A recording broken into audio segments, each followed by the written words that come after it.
They laughed at her crooked jet, called it scrap. Then the sirens wailed, the sky went dark, and the commander's voice cut through. "It's the Ghosthawk."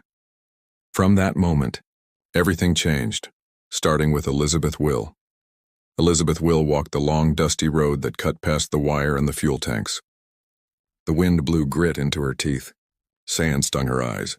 The base lights buzzed in a dull line to the horizon. Her watch was broken. The glass was spidered. The second hand ticked and twitched, then stopped. She kept wearing it anyway. It had been her mother's. It had measured a kinder hour. Now it measured waiting. People stared when she passed. They tried to keep their laughs small. They failed. "There goes the jet girl," someone said. "There goes the museum piece." Another voice added, "Put wheels on a brick, it's still a brick." Elizabeth did not answer. She had an empty wallet in her pocket. It spooned the shape of a photograph she couldn't afford to print again. She had made choices to be here. Every bill she'd kept had a corner curled at the same angle. It felt like a tick of fate, or a warning. Hangar 12 hid the thing everyone mocked. Her jet sat under low lights like a stone pulled from deep water. The skin was matte. It drank light. Angles misbehaved. Panels met at wrong ideas. Nothing about it said speed. Nothing about it said grace. Mechanics shuffled around it without looking at her. Tools clinked. One man touched the fuselage with 2 fingers, as if testing a fever. "You driving that to the scrapyard?" He asked no one. The others chuckled. The sound bounced off steel walls and came back thin. She climbed the ladder. The cockpit smelled like dust and ozone. She laid the broken watch beside the throttle. She glanced at the wallet. Still empty. She set her hands where they always went. Muscle found the switches. Light bloomed. Systems hummed like bees behind glass, routine checks. Nothing special. The jet never showed anything special. On good days, it stayed airborne without drama. On bad days, it stuttered like a secret on a bad tongue. After 6 months, the story had set. Elizabeth was the punchline.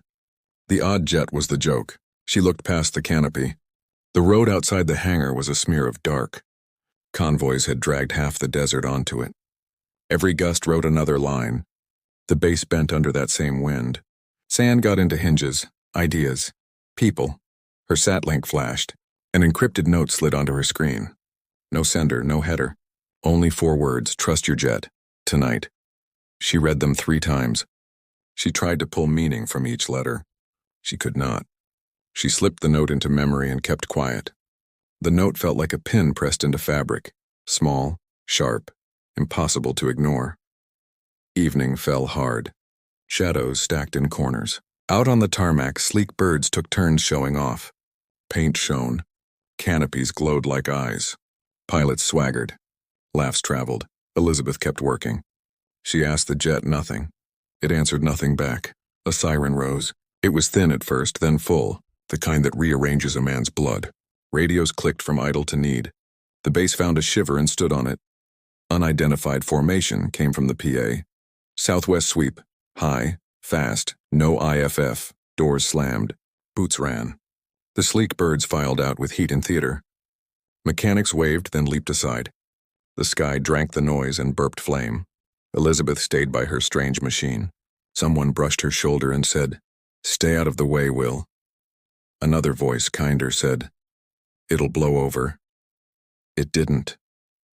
10 minutes later, the radio was a bruise of worry. Targets winked off scope, reappeared, slid the wrong way. "They're ghosts," a pilot said. "We can't hold them." The air was full of losing. Elizabeth's satlink pulsed again. This time it wasn't text. It was a voice she knew but had never heard like this. "Hangar 12, the commander said. Each word landed like metal. "Prep immediate." Static hissed around the order like fear in a throat. "You're up, Will." The mechanics froze. No one laughed. A wrench clanged to the floor and rolled. Elizabeth swallowed. The broken watch ticked once. Then it died again. She pulled the ladder close. She climbed. She closed the canopy. The hangar lights dimmed at the edges the way a room does right before something breaks forever. The radio clicked. The commander didn't raise his voice. He didn't need to. "Everyone listen," he said. "You mocked her jet." A pause that stretched. "Until now." Elizabeth held her breath. The commander said, clear and final, "It's the Ghosthawk." The hangar went quiet enough to hear the dust moving. Elizabeth will, he added. Launch.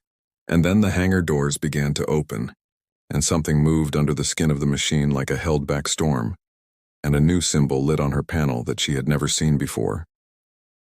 She felt the runway before she reached it. The machine vibrated with an intent it had never shown. It was as if the jet finally remembered its name. Ghosthawk flight, said the tower. The term landed in her chest and dislodged a sharp breath. You are cleared. She was not a flight. She was one used and abandoned woman in a misunderstood box of angles. She went anyway, throttle forward. The broken watch rattled where it lay. She pressed her empty wallet down on it to keep it from sliding. The jet rolled. Speed laced the chassis. Tires chattered. Air took hold and lifted them both. The sky at this hour was a bruise. The last light had flipped the world to dusk and left. Clouds held their breath. A stain of stars began to show through. Screens woke in a sequence she had never seen. The unfamiliar symbol from the hangar swelled. It split. It was not a warning. It was a gate. Behind it, modes she had no manual for climbed awake like animals stirred by a storm. Her radar didn't sweep. It listened. It listened to edges of silence. It drew lines around absences. It made silhouettes out of what other instruments called nothing. 4 shapes resolved, then 6, then 8, all moving as if they owned the night. Ghosthawk, confirm picture, the controller said, voice tight. I see them, Elizabeth said. She didn't add that she saw them through a fog that shouldn't lift. She didn't add that their outline was wrong, like planes drawn by a bad memory. Bearing 273 high, cold to me. Hot to the city, her lungs were careful. Her throat was a thin corridor of air. The jet stayed steady. The horizon lay down and rolled under her. Do you have them on your board? She asked a beat. 2. Negative, Ghosthawk. She realized then what the name meant. The machine could see what others could not. The machine could hide while it stared. The machine had waited until the night it was needed and then shown its face only to her. Engage at discretion, the commander said, calm as if ordering coffee. Her thumb hovered. Weapons pages bloomed like a map of forbidden towns. She did not recognize the names. She recognized how they made her skin cold. Elizabeth looked down at the watch. The broken glass caught a smear of starlight. She thought of garages. Rent due, empty shelves, a letter she hadn't yet opened because some doors must stay shut to keep the weather out of the kitchen. She thought of the dusty road that had led her here, the one that wrote itself fresh every day and never lost the shape of her footprints. To fight for this place, she would have to trust a jet that everyone said was a joke. To live with herself after, she would have to trust the strange core of light she hadn't let anyone touch, since the night the watch cracked and time slipped. Ghosthawk, the commander said. Report status. The shapes on her screen began to unfurl. They had teeth. They had confidence. They flew like they believed they were alone in a locked room with the world. The jet spoke then. Not in words. In a change of pitch that sounded like a door opening in a house you thought you'd emptied. A mode slid into view. Not armed, not kind.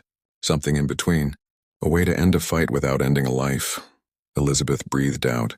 Hope tasted like metal. She selected it. The first target dipped. It rolled to probe where the air was thinner. She matched its shadow. The machine made the math effortless. The symbol on her screen pulsed like a breath taken by a sleeping animal. Ghosthawk. Say position, the tower asked. Right where I finally belong, she said, and barely recognized her own voice. She touched the trigger.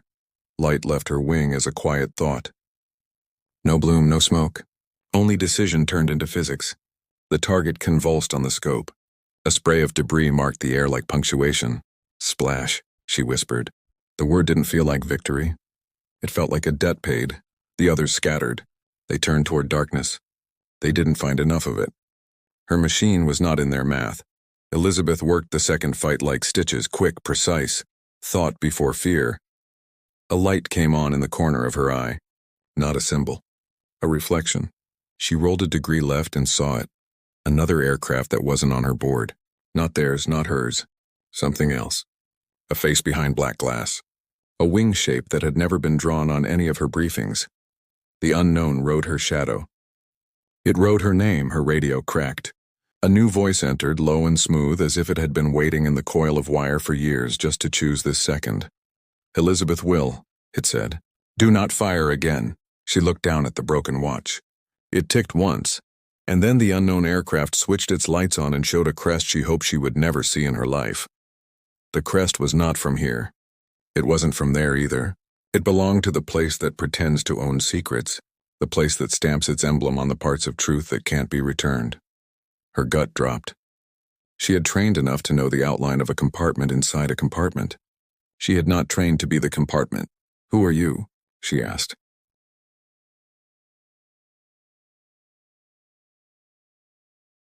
"Your escort," the voice said. "Your leash, your shield. Depends how we land." The ghost shapes ahead regrouped. They couldn't see her.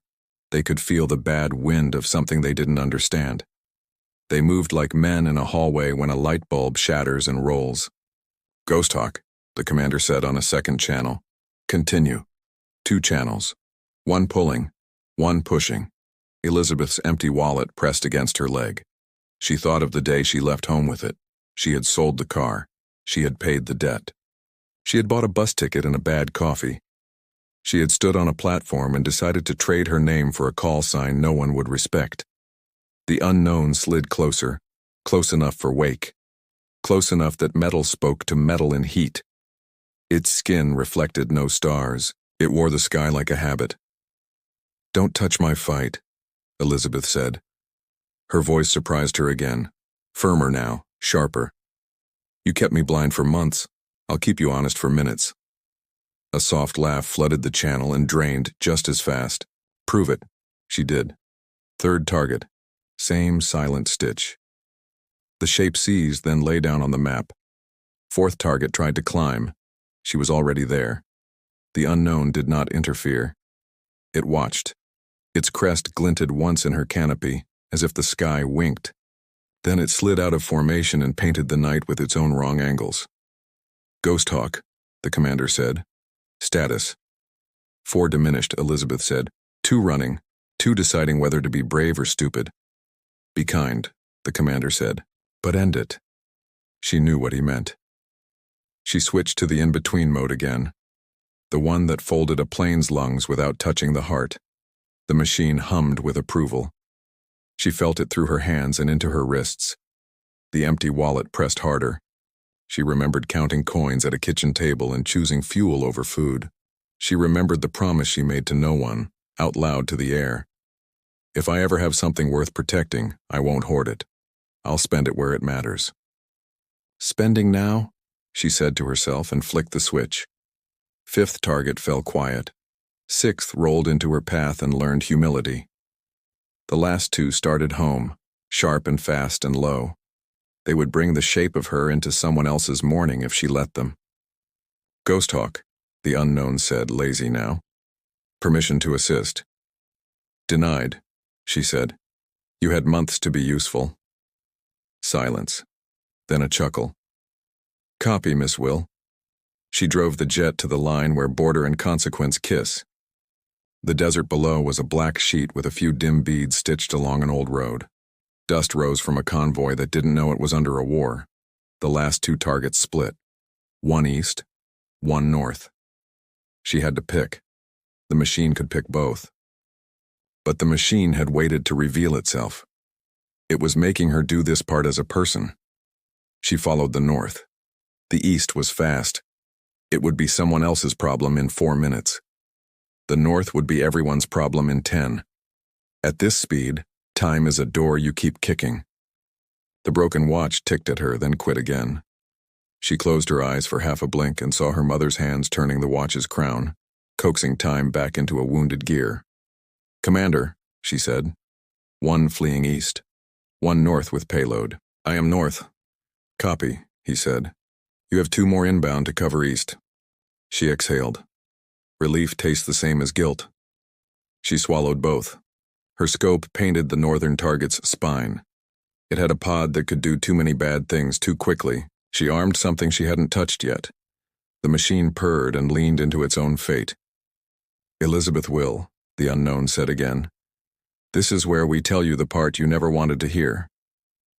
A pause. "Your jet is not the secret. You are."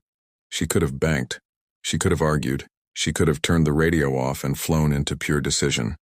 Instead, she said, Talk fast. The voice did. It told her the program was built around a pilot whose instincts measured beyond training. It told her the jet had been built to listen to one kind of mind. It told her she had been chosen not because of her scores, but because of the way she hid her fear from herself. Because of how she turned hunger into focus and debt into clarity. She tasted heat in her eyes. It was not flattery. It was a bill. She squeezed the trigger. The northern target fluttered and went still. The pod detached and fell like a slow stone. The desert took it. The convoy on that dusty road kept rolling, then stopped all at once. Drivers stood and pointed. The old night swallowed the new fire. Good, the commander said in her ear. Relief, split with worry. Come home.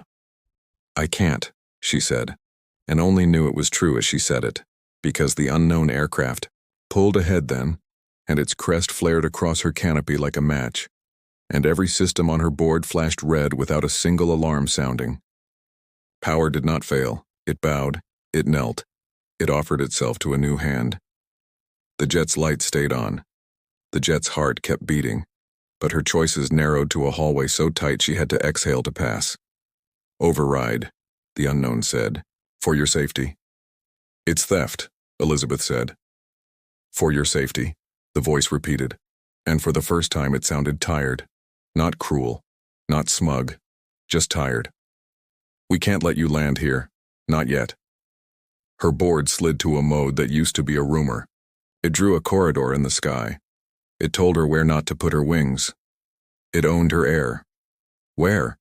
She asked. North, the voice said. You'll see the light. She wanted the commander. She wanted the base. She wanted the sound of fuel trucks and jokes that weren't real insults anymore. She wanted the watch to tick on its own. She wanted to spend the last of her stubbornness on a thing she chose. Her empty wallet said she had already spent it.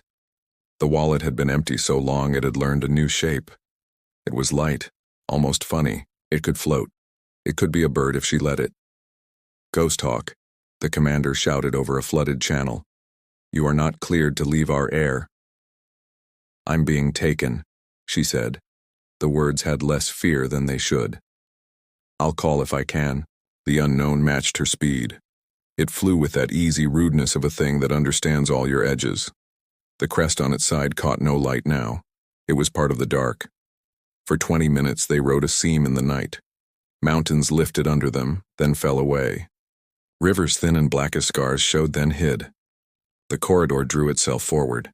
It never bent even when everything visible begged for a turn. Why me? She asked. Why this way? Because you didn't break when they broke your hours, the voice said softer. Because you learned to live inside a pause. The thought stabbed her. The broken watch. The rooms where quiet had weight. The nights she slept with shoes on because getting up would cost time she didn't have. She was built for this waiting. She hated that. A runway appeared without surrounding buildings. No tower, no hangars. Wind moved across it as if it were a body. The lights were embedded low. They glowed like patient eyes. Put it down, the unknown said. Then we talk. Who is we? She asked. But her hands had already begun the descent. The landing was flawless because the jet wanted it that way. She felt like a passenger in a story that would put her name on a poster she'd never see. Tires kissed. Struts took weight. Brakes did their clean work. The canopy unsealed. Cold rushed in. The night smelled like iron and old paper. She set the broken watch in her pocket and picked up the empty wallet. She had an urge to leave it on the seat like a husk. She kept it. She didn't know why. Soldiers poured from the darkness without noise. Their boots thought about sound and decided against it. One of them wore no rank and more authority than anyone she had met. He stopped 2 paces short. He had a face that would be forgotten on purpose. He said, Elizabeth Will, welcome to the hangar without doors. Nice name, she said. Is there a kitchen without food too? He almost smiled. You fly well when you're angry. Let's use that without feeding it. They led her into a building that wasn't there until she saw it. Inside, the air learned her name and cooled to it. The hall was lined with photographs that showed nothing and meant everything. A man in a blue suit waited at the end. He did not stand when she entered. "Your jet is called Ghosthawk," he said, like a greeting. "But names wear out. We prefer functions." "What function am I?" Elizabeth asked. "The part that can't be engineered," he said. "The part that lives with uncertainty and does not ruin it." He said there was a second formation assembling over water. He said there was a ship that would vanish in an hour. He said the cost of seeing it would be paid in political coin she would never touch. He said they could make her do this, or she could say yes and hold on to a fraction of her name. "What happens if I say no?" she asked. "We use someone who will say yes," he said, "and people who should not die will die." She looked down. The empty wallet lay open in her hand like a mouth. She put the broken watch in it. The hands crossed, time in a purse with nothing else. She closed the wallet. She closed the argument. "Fine," she said. "But I talked to my commander first." The man nodded to a woman at the console. The woman gestured to a chair. The headset was warm as a palm. "Ghosthawk," the commander said as soon as the line lit. "Are you okay?" "I'm borrowed," she said. "I'll return myself when I'm finished." "Where are you?" "In a room that doesn't have walls until you look at them," she said. "Listen, there's a second move. I'll take it. Cover me when I come home." Silence. Then the thing she had hoped for. "Copy," he said. "Come home." She stood. The nameless man raised a hand for patience. "Not yet," he said. "We need to show you what your jet can really be." A door opened where there had been nothing. She stepped through.